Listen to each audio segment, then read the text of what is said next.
Hola, ¿qué tal? ¿Cómo les va? Cambiamos el año, pero los temas siguen siendo los mismos, lamentablemente. Hay que hablar de las tarifas, de lo que está pasando y de la situación que se le ha planteado a la mayoría de los hogares medios y vulnerables de la República Argentina frente a estos precios tremendos que tienen que afrontar otra vez en los primeros meses del año. Estuvo hablando Dietrich respecto a las tarifas y se mantuvo en que esto es absolutamente necesario y que cuando ellos dan un paso no retroceden, lo cual no es verdad. Ojalá lo hicieran, comprendiesen lo que está pasando con los ciudadanos argentinos, con la situación económica que plantea tener que dedicar absolutamente todo a pagar las benditas tarifas. Pero este cuadro que se anunció de transporte y también de aumento de luz y de gas, ¿es así? ¿Se queda así? Es así, se queda así. No hay que esperar sorpresas. Y lo que dimos también, porque ahora, para que haya una previsibilidad, digamos, se puede hacer el 27, se puede hacer el 3 de enero, digamos, me parece que eso es anecdótico dentro de... Pero la gente lo puede tomar para su contabilidad y decir, bueno, nos dijeron que entre esta fecha y esta fecha son estos porcentajes de aumento. Si son esos, no es que después se van a modificar. Son esos, obviamente están bajo ciertos criterios que creemos que no van a cambiar, por lo tanto podemos afirmar que esos son los aumentos que van a regir durante el año que viene. Y después que, digamos, esto es una parte del año que viene, después va a depender todo de cómo vaya la inflación, digamos, una vez que lleguemos al final de estos anuncios. A ver, nosotros estamos trabajando y esperando una caída fuerte de la inflación, que no tengo duda que se va a dar, ya se observó en noviembre, se va a observar seguramente en los indicadores de diciembre. El gobierno presume de firmeza. Sí, siempre la tienen para favorecer a los ricos, porque las empresas son las que ganan y el sector popular es el que pierde. Es una situación que cuando uno la plantea le parece mentira que pueda suceder, porque lo están haciendo ante la mirada de todo el mundo. ¿Cuánto más tienen que ganar las empresas? Para Macri, Dietrich y su gente. Ganaron en el 2016 desde el primer día, en el 2017... con los tremendos aumentos que se produjeron entonces, durante todo 2018 y ahora también en el comienzo del 2019. Parece que nada les alcanza. La codicia, la avaricia, eso que menciona el Papa como una de las características que tiene el capitalismo reflejados a ultranza. Y nosotros pensamos siempre en términos de la burbuja de Buenos Aires. Hay que salir de la capital para saber lo que pasa en el resto del país. Muchísimas gobernaciones están procurando que esto no suceda, ver cómo hacen con la gente, cómo la pueden auxiliar. Por ejemplo, en la provincia de La Pampa. Hoy por la mañana pude conversar con el vicegobernador, Mariano Fernández, que está en una situación de muchísima preocupación. ¿Y cuáles son las medidas que ellos van a tomar? ¿Y cuál es el criterio que tienen respecto al gobierno nacional para afrontar sus políticas? Tratar de subsidiar ante esta política depredador del Estado Nacional a aquellas familias de menores recursos. Se está instrumentando de bienestar social a través de la tarjeta alimentaria, en el caso del transporte. En el caso de la provincia de La Pampa está haciendo malabares económicos para seguir cubriéndolos. Realmente esto es parte de la política del gobierno nacional, que se dice federal, pero en realidad para lo único que hemos recibido son actos de discriminación. Combo infernal el que propone el gobierno. Los despidos, cientos de miles de personas que se quedan sin trabajo, que a su vez no le pueden dar a otros la posibilidad de una changa, porque no tienen para ellos mismos. Entonces aquello que se rompe no se reconstruye por mucho tiempo, esperando una mejor ocasión. ¿Cuándo llegará la misma? Yo estoy en estos momentos tomándome un par de días aquí en Chapadmalal, en este lugar que es un paraíso, las RCT de Chapadmalal. Y aquí la charla más frecuente que uno tiene es con las personas que dicen, por ahora todo va bien, pero vamos a ver cómo se presenta el 2019 en materia de trabajo. Fíjense ustedes, en el Ministerio de Educación están amenazando ya con otros 100 despidos, otros que se suman a los que ya hubo. 108 empresas en el 2018 pidieron el acuerdo preventivo de crisis. Recuerden que en el 2016 fueron 55, en el 2017 83 y ahora 108 en el año pasado. ¿Cuántos serán en el 2019? Ese acuerdo preventivo de crisis es lo que le permitió, por ejemplo, a Carrefour echar a tanta gente, porque al firmar el acuerdo obtienen ventaja, flexibilización, menores montos en los despidos, eso permite más facilidades a las empresas para darlos en retiros voluntarios, para exigirlos de alguna forma. Esto es lo que está sucediendo también en materia de no trabajo. Y después las fábricas, que bajan la cortina, que cierran, muchas veces dejando la sospecha de que podrían perfectamente continuar con su tarea.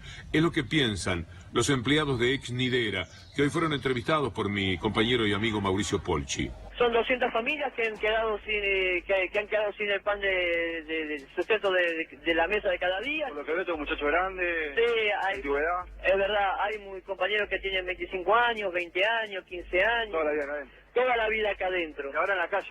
Y ahora estamos todos en la calle. Nosotros estábamos, déjame decirte que estábamos en periodo vacacional y muchos compañeros tuvieron que volver de sus estadías vacacionales, que algunos estaban en la costa, otros estaban en la provincia, y dada la circunstancia que no es para menos estar de vacaciones y que te digan, mirá, nos quedamos sin trabajo. Vinieron para acá, están acampando. Y vinieron para acá y estamos acampando, no nos dejan entrar a la... Hay vigilancia, hay personal de seguridad. Hay personal de seguridad, hay policías armados, están montando una guardia 24 horas y bueno, nosotros estamos acá reclamando la fuente laboral. El vicegobernador de La Pampa, Mariano Fernández, hoy decía que la buena noticia del 2019 es que hay elecciones. Y uno se pregunta cómo las vamos a aprovechar estas elecciones, teniendo en cuenta todo lo que se ha resentido del tejido social en la República Argentina. Lo que están padeciendo, por ejemplo, los científicos. Es un tema de todas las semanas, porque la decadencia se produce todas las semanas. Alberto Kornblit, hombre del CONICET, uno de los científicos más importantes del mundo, uno de los hombres que tiene mayor cantidad de publicaciones en las revistas referidas a la ciencia en todo el planeta, habla con una preocupación y con una angustia de lo que está sucediendo en el CONICET, que no podemos menos que dejar de plasmarlo, aunque por ser el principio de año uno quisiera compartir con ustedes otro tipo de noticias. En este momento el CONICET es un barco sin timón.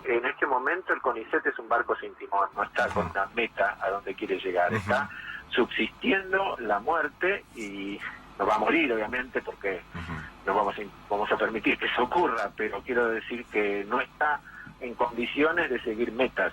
Lo que tiene que hacer es conseguir presupuesto para por lo menos subsistir. Una cosa es frenar el crecimiento que venía ocurriendo y otra cosa es destrucción. Las políticas de ahogamiento financiero son políticas destructivas. Es así. A veces uno tiene ganas de pedir disculpas por la sucesión de temas que nos tocan negativamente. Pero también es necesario mantener una visión permanente, mantenerlos en la superficie, porque si no creemos en algún momento que todo se superó, ¿acaso los científicos están bien ahora? No. Y en cada uno de los rubros, el trabajo está bien, esta gente va permanentemente contra el trabajo. Últimamente se la tomaron con Aerolíneas Argentinas, han hecho de todo, ante la mirada del mundo, porque si no nos diéramos cuenta de cómo son las cosas. Todo lo que está pasando contra Aerolíneas Argentinas tiene que ver con los intereses de ellos. Macri vendió su empresa familiar a Avianca e inmediatamente le dio todas las rutas a Avianca. Parece cuento, pero lo han hecho. Quintana está detrás de Flybondi. Así en todos los casos. Pero la más dolorosa de las informaciones que tiene que ver con el mundo de las aerolíneas es la derrota sufrida por Aerolíneas Argentinas frente a LAN Chile. Fíjense. Tanto que hablábamos de aquellas definiciones por penales con los chilenos, por la rivalidad deportiva, tanto que se mortificaba la gente. Este sí que es un triunfo chileno sobre la Argentina. 27-22. Ese es el porcentaje con el que el LATAM se ha quedado con el mercado frente a Aerolíneas Argentinas. Es la primera vez que Aerolíneas pierde de esta manera. ¿Es aceptable el vaciamiento que quieren hacer de Aerolíneas Argentinas? La forma en que la castigan, le pegan, la persiguen. Tenemos que estar atentos si nosotros no hablamos de estos temas. Por ahí usted piensa que Aerolíneas, hasta que haya una huelga, un paro, algo que haga visible el hecho, está viviendo una situación formidable. Y no es así. Mariano Recalde estuvo haciendo algunas referencias a lo que ahora sucede entre Aerolíneas Argentinas y LATAM. Que Aerolíneas va cada vez peor. Esto tiene que ver directamente con la entrada de las low cost, porque creció la cantidad de pasajeros en la Argentina y sin embargo Aerolíneas Argentinas transportó menos pasajeros. Este es el plan que buscaba el ministro Dietrich y el presidente Macri, de ir perjudicando, de ir achicando, de ir haciendo que Aerolíneas Argentinas tenga cada vez menos pasajeros para ir ocupando ese lugar con las empresas privadas. La privatización del transporte aéreo está en marcha con números bien claros que lo demuestran. Por ahí, saliendo de los temas que tienen que ver con el trabajo y las empresas que declinan, detrás de la que estamos siempre los individuos, padeciéndolo, ¿hay alguna noticia que entibia el corazón? ¿Alguna información? El otro día fue robado un ciclista por un muchacho de la moto, el clásico motochorro. El ciclista lo persiguió, ya conocen seguramente la mayoría de ustedes la historia, lo alcanzó y con la policía pudieron reducirlo. Y después fueron a entrevistarlo. Naturalmente hay partidarios dentro de los medios de comunicación de la mano dura, porque esto es lo que los medios tratan de instalar permanentemente para que Macri pueda hablar como un tema saliente en el comienzo del año, de bajar la edad de imputabilidad a los 15 años, o para que nuevamente estén hablando de lo que van a hacer con los inmigrantes, para estigmatizarlos, para que se produzca una división más dentro de la sociedad.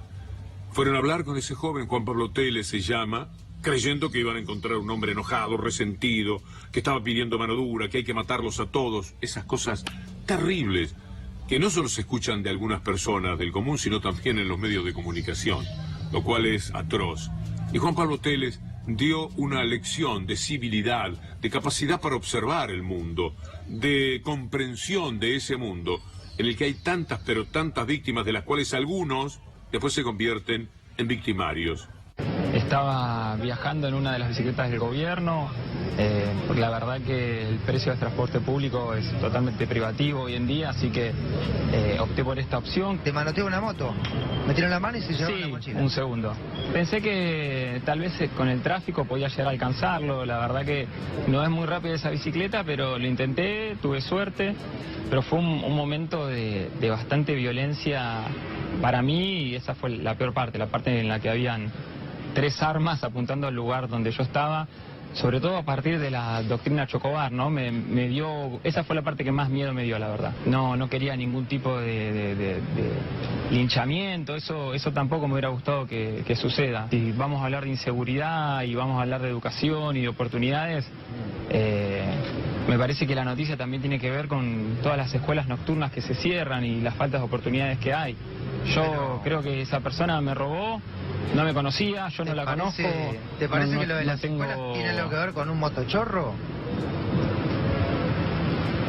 Sí, por supuesto, el cierre de las fábricas, el costo de la vida, me parece que tiene que ver muchísimo.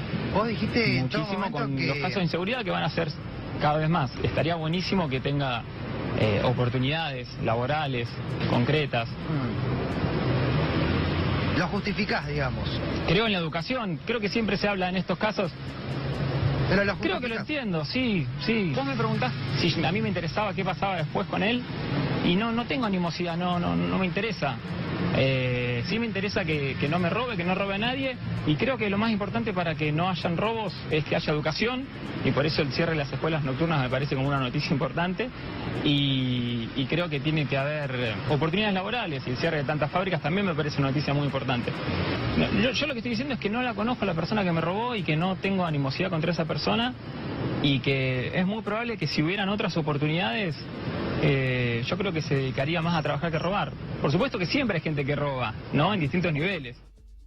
Hace bien ese concepto de Juan Pablo Teles sobre lo que sucede, porque también esta es parte absoluta de la realidad.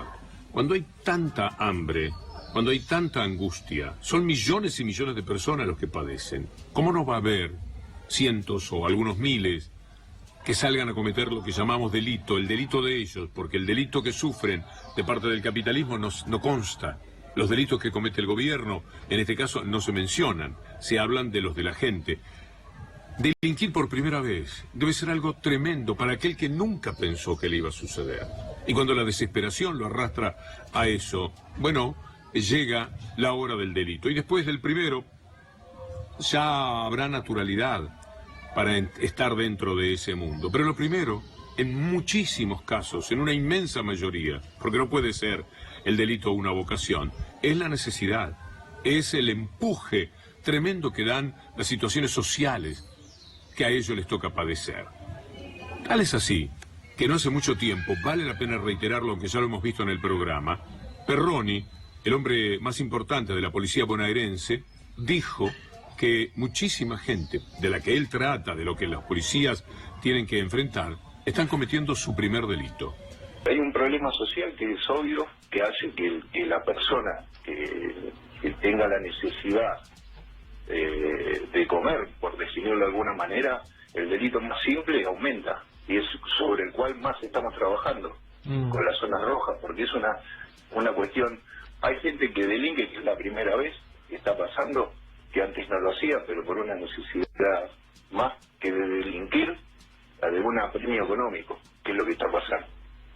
O sea, la pobreza y la exclusión más extrema lleva a que muchas personas salgan a robar para comer. Sí, por supuesto. Y se está trabajando sobre esta situación, porque el delito que menos está bajando es ese, el robo, el hurto, el asalto. Entonces hay un trabajo del Ministerio de Seguridad sobre las zonas calientes en estos delitos para bajarlo, pero el tema de la falta de inclusión es un tema que los hace que tengan que los lleve a esta situación. Gente que obviamente no ha entrado nunca en el sistema del delito. Y esto que dice Perroni, el jefe de la bonaerense, es muy cierto, pero hay historias también como para avalarlo. Nuestro compañero Mauro Zeta, que con Paulo Cablan conocen tan profundamente todo lo que sucede en el mundo del delito, porque están informando en forma constante, tiene su programa para ir hacia un poco más el fondo de lo que sucede dentro de cada una de las personas que son apresadas cometiendo delitos.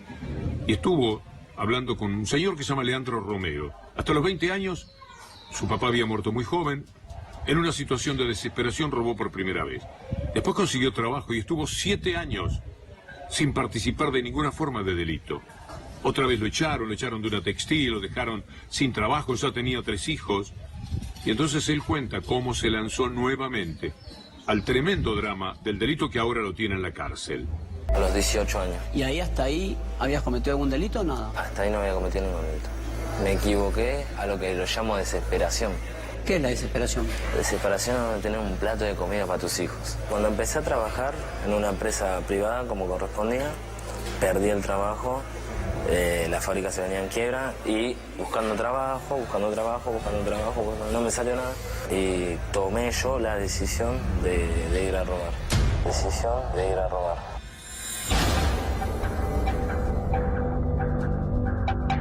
A ver, ¿cómo es tomar la decisión de ir a robar? ¿Vos trabajabas en qué empresa? ¿Empresa dedicada a qué? Una empresa textil. Textil.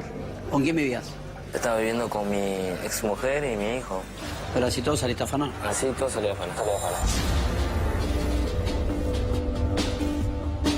Entramos con un amigo un día de lluvia, él fue directamente a la caja, yo estaba detrás de él cuestionando que no venga nadie. ¿Quién tenía arma?